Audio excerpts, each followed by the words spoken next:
اللهم بلغنا رمضان اللهم بلغنا رمضان اللهم بلغنا رمضان اللهم بلغنا رمضان الذین آمنوا اے ایمان والو ادخلوا فی السلم کافہ اسلام میں پورے داخل ہو جاؤ۔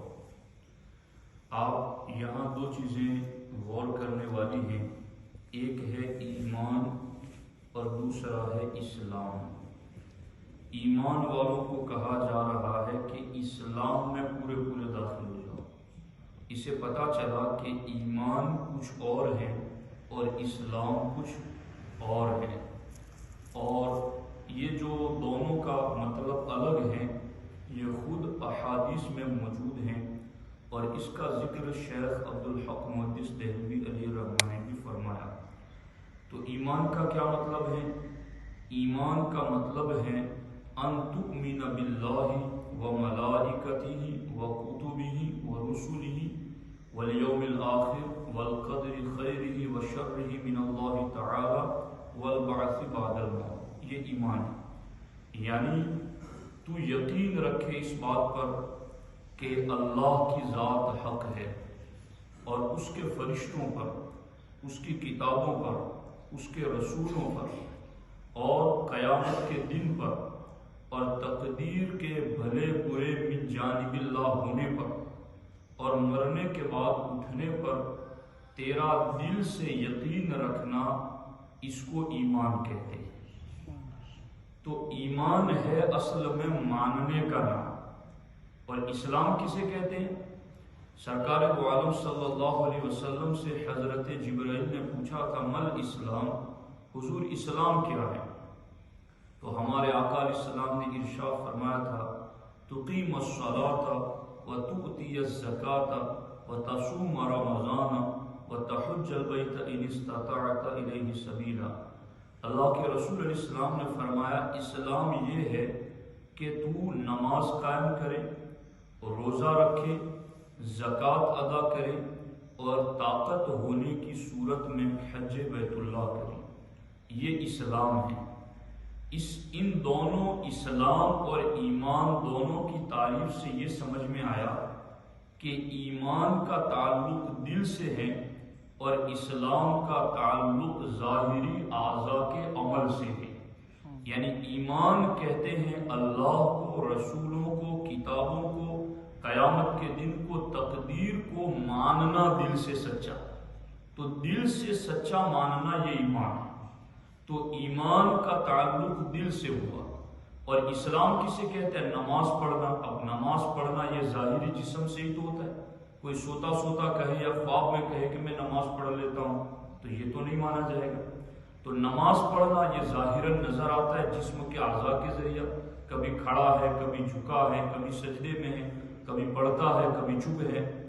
زکوٰۃ دینا، مال نکال رہا ہے، نظر آ رہا ہے۔ اسی طریقے سے حج بیت اللہ کرنا، مال خرچ کر رہا ہے، سفر کر رہا ہے، اور روزہ رکھنا۔ تو یہ اسلام ہے اور یہ ایمان ہے۔ اب جب دونوں کو آپ سمجھ چکے تو اب اللہ کا فرمان سنو۔ اللہ فرماتا ہے اے ایمان والو اسلام میں پورے داخل ہو جاؤ، یعنی اے وہ لوگوں کہ جو میرے احکام کو دل سے تو مانتے ہو مگر اب اسلام میں پورے داخل ہو جاؤ، یعنی ان احکام پر اب عمل بھی پورا شروع کر دو۔ تو ایمان والوں سے اسلام میں داخل ہونے کی بات کی جا رہی ہے۔ اب یہ آیت کیوں نازل ہوئی، بس مختصر اس پر عرض کر دوں کہ حضرت عبداللہ ابن سلام رضی اللہ تعالی عنہ یہ یہودیوں کے بہت بڑے عالم تھے مدینہ طیبہ میں۔ تو حضرت عبداللہ ابن سلام اور ان کے دوسرے ساتھی اللہ کے رسول علیہ السلام پر ایمان لے آئے، لیکن ایمان لانے کے بعد انہوں نے دیکھا کہ اسلام میں ہفتہ یعنی سنیچر کے دن کی تعظیم کرنے یا توہین کرنے کا حکم نہیں، اور اسی طریقے سے اسلام میں اونٹ کا دودھ اور اونٹ کا گوشت کھانے سے پرہیز کرنے کا بھی حکم نہیں۔ اب موسیٰ علیہ السلام کے جس دین پر وہ پہلے تھے اس دین میں سنیچر کے دن کی تعظیم کا حکم تھا اور اونٹ کا گوشت کھانے اور اونٹ کا دودھ پینے سے روکا گیا تھا۔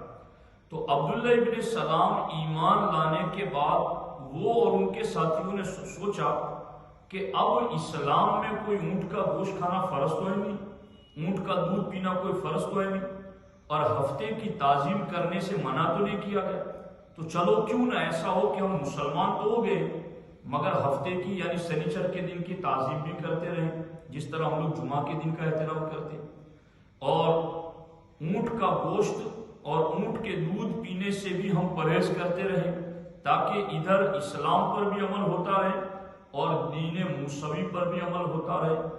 تو جب انہوں نے یہ سوچا تو اللہ تعالیٰ نے اس وقت آیت نازل فرمائی کہ ہاں یقیناً اسلام میں اونٹ کا گوشت کھانا فرض نہیں ہے، نہ دودھ پینا فرض ہے، نہ ہفتے کی تعظیم کا انکار ہے، مگر اب تم اگر ہفتے کی تعظیم کرو گے، اونٹ کا گوشت اور دودھ ناجائز سمجھو گے، تو اب تم اسلام میں آ چکے ہو، ایمان لا چکے ہو، تو اب دوسرے مذہب اور دوسرے دین کی رعایت کرنے کی تمہیں اجازت نہیں ہے۔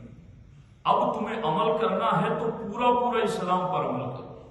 اب اس کو بہت کچھ دیکھا جا سکتا ہے، جیسے کہ داڑھی منڈانا، مشرکوں جیسا لباس پہننا، اپنی معاشرت یعنی اپنا چال چلن بے دینوں جیسا کرنا بھی سب ایمانی کمزوری کی علامت ہے۔ جب مسلمان ہو گئے تو سیرت و صورت، ظاہر و باطن، عبادات و معاملات، رہن سہن، میل برتاؤ، زندگی موت، تجارت و ملازمت، سب میں اپنے دین پر ہی ہمیں عمل کرنا ہے۔ اور یہ بھی یاد رکھنا چاہیے کہ مسلمان کا دوسرے مذاہب یا دوسرے دین والوں کی رعایت کرنا شیطانی دھوکے میں آنا ہے۔ یعنی کئی لوگ دیندار تو ہوتے ہیں مگر وہ کبھی بدعقیدوں کے حوالے سے، کبھی بد مذہبوں کے حوالے سے، کبھی یہود نصارہ ہنود کے حوالے سے کوئی بیچ والی راہ نکال لیتے کہ چلو اب ہمارے دین میں اس سے تو منع نہیں کیا گیا، یا یہ تو اتنا زیادہ کوئی فرض لازم یا حرام اور کفر کا مسئلہ نہیں ہے، یہ تو درمیان والا مسئلہ ہے تو اس پر عمل کر لیتے نہیں۔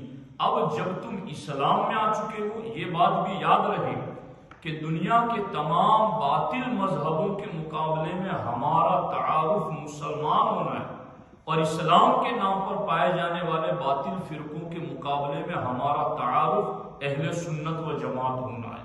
جس طریقے سے ہمارا مسلمان ہونا ہماری آئیڈینٹی ہے، اسی طریقے سے ہمارا سنی ہونا بھی ہماری آئیڈینٹی ہے، اور دونوں چیزیں ضروری ہیں۔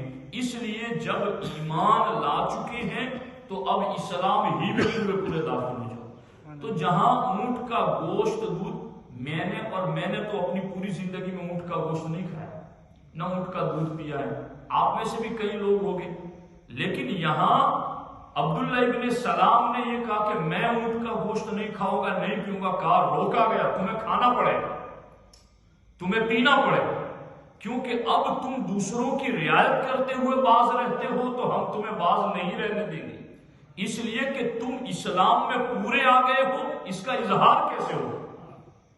تو یہ چیزیں ہیں جس میں اور بہت زیادہ باریکیاں ہیں کہ بیچ کی راہ نکالنے والوں کے لیے اس میں تحدید ہے، حکم ہے کہ انہیں دین، اسلام اور سنیت یہی سب کچھ ہے۔ ایمان لا چکے ہو تو پورے اسلام میں داخل ہو جاؤ۔ اور آگے کہا گیا وَلَا تَتَّبِعُوا خُطُوَاتِ الشَّيْطَانِ، شیطان کی قدموں پر نہ چلو۔ شادی کا معاملہ ہو، خوشی کا معاملہ ہو، غمی کا معاملہ ہو، ہر معاملے میں ہمیں اسلام ہی پر عمل کرنا ہے۔ ایسا نہ ہو کہ غم کا معاملہ ہو تو حافظ صاحب، امام صاحب آ جائیں، یاسین شریف پڑھ دیں، اور خوشی کا معاملہ ہو تو خوب گانے باجے بج رہے ہو، نہیں، ایسا نہیں۔ خوشی ہو، غم ہو، امیری ہو، غریبی ہو، ہر حال کے اندر ہمیں اللہ اور رسول کے احکام ہی پر عمل کرنا ہے۔ یہی اللہ فرما رہا ہے کہ ایمان والو اسلام میں پورے آئے اور شیطان کی پیروی نہ کرو۔ انہ لکم عدو مبین، کیونکہ شیطان تمہارا کھلا ہوا دشمن ہے۔ اب یہ تو ہمارا اگر کوئی دشمن ہو اور ہمیں پتہ نہ ہو تو وہ دشمن کتنا ڈینجر ہوگا کہ ہمیں پتہ ہی نہیں کہ یہ ہمارا دشمن ہے۔ یہ اللہ کا کتنا کرم ہے کہ جس دشمن کو ہم دیکھتے نہیں، ہمیں پتہ نہیں، اس رب نے ہمیں بتا دیا کہ یہ تمہارا دشمن ہے۔ فَاتَّخِذُوهُ عَدُوًّا، تو ایمان والو اسے دشمن سمجھنا، تم اسے دشمن بنائے رکھنا۔ اب اس کی دشمنی کے پیترے بہت جدا جدا ہے اور اس کی ایک لمبی تفصیل ہے، اس لیے کہا گیا وَلَا تَتَّبِعُوا خُطُوَاتِ الشَّيْطَانِ، وہ تمہارا دشمن ہے، تمہیں اس کے نقش قدم پر نہیں چلنا، بس تم ایمان لائے ہو تو اب اسلام میں پورے داخل ہو جاؤ۔ الحمدللہ اہل سنت و جماعت ایمان لانے والے ہیں، تو اب ان سے حکم دیا جا رہا ہے کہ اسلام میں یعنی نماز کمپلیٹ ادا کریں، نماز کے احکام جانیں، جی لگا کر نماز پڑھیں، باقی طہارت، قرات سب کچھ درست طریقے پر سیکھیں تاکہ اسلام میں آنے کا عمل ہو سکے۔ زکوٰۃ کے احکام سیکھیں پھر ادا کریں، اسی طریقے سے روزے کے احکام سیکھیں پھر روزہ رکھیں، اسی طریقے سے حج کے احکام سیکھیں پھر اس پر عمل کریں۔ اس طریقے سے ایمان والے اسلام میں پورے طریقے پر داخل ہو سکتے ہیں۔ اللہ کریم کی بارگاہ میں دعا ہے اللہ جل مجدہ الکریم ہم سبوں کو ان قرآنی آیات کے احکام پر عمل کی توفیق عطا فرمائے۔